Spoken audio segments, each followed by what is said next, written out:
I'm with Mathew Kay, who's the DPO for Balfour Beatty. Now, Mathew, you've had an interesting route for some because you work for the ICO to start with. So how has that impacted the work that you've done since then? Well, I think it's safe to say do as I do is a lot harder than do as I say. It definitely presents a different challenge working on the other side of the fence. Certainly my experience at the ICO kind of informed me about what is expected from a data protection and privacy perspective, as well as the challenges organisations face in terms of compliance. And I've used that experience and knowledge to then go and implement programmes at the previous organisation I worked for in terms of London Borough of Hounslow for GDPR, and then also latterly for Balfour Beatty. And that's informed a range of actions in terms of the expectations and standards set out previously under the previous data protection regime, and also latterly in terms of GDPR and the new expectations in terms of the legislation. Now, there's a bit of a mixed view on whether the ICO has done enough to help companies and enough to interpret the legislation. Do you feel you had a head start, or do you feel you view them in a positive light from that? I will always speak positively of the ICO in terms of my experience and background and what I learned whilst I was there. I think the regulator has a big challenge in terms of their staffing. They've increased it, but they're still only an organisation of approximately 600 people. So to support every single organisation that is required to implement GDPR is a big challenge.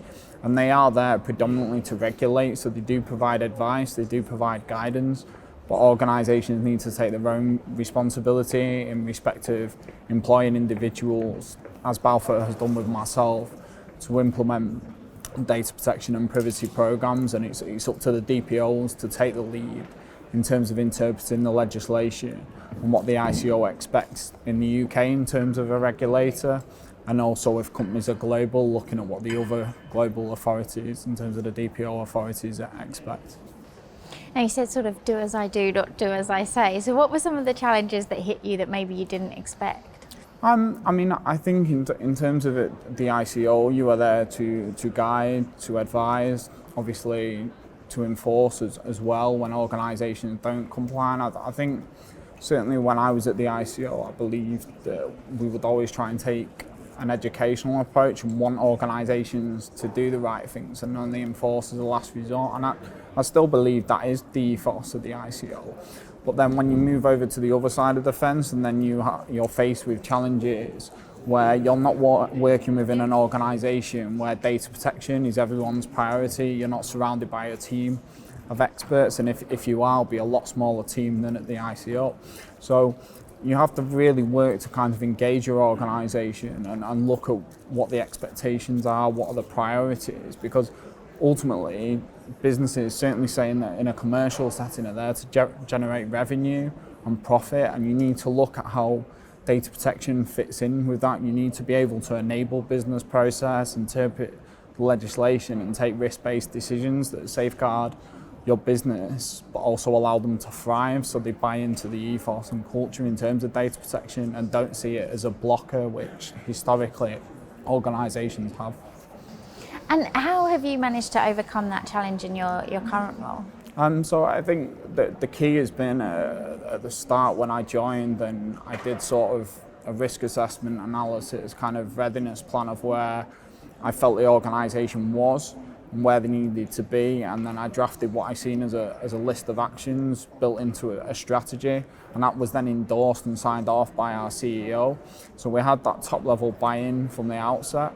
We also had data protection officers within each of our different business units, but alongside myself, I also organised for us to have a board level sponsor in terms of GDPR, and I subsequently, alongside the working group and myself driving the key actions, I also met with him on a regular basis to ensure I had that top level visibility in terms of our executive committee and that extra added level of traction for things to happen and cascade from the top down.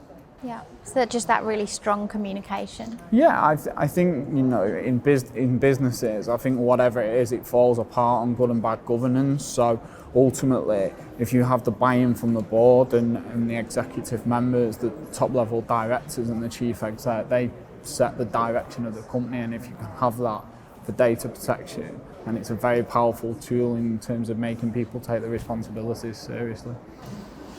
And if you're looking at what we think might come to us in the next year or so, what do you think we're going to see as the new trend? Well, I think there was, a big panic in terms of kind of D-Day, in terms of May 25th, the GDPR coming in, and when I spoke at different events and with different stakeholders, both internally and externally, what I tried to emphasise to them that it's not about putting compliance in place and then kind of submitting an assessment and then the legislation goes away.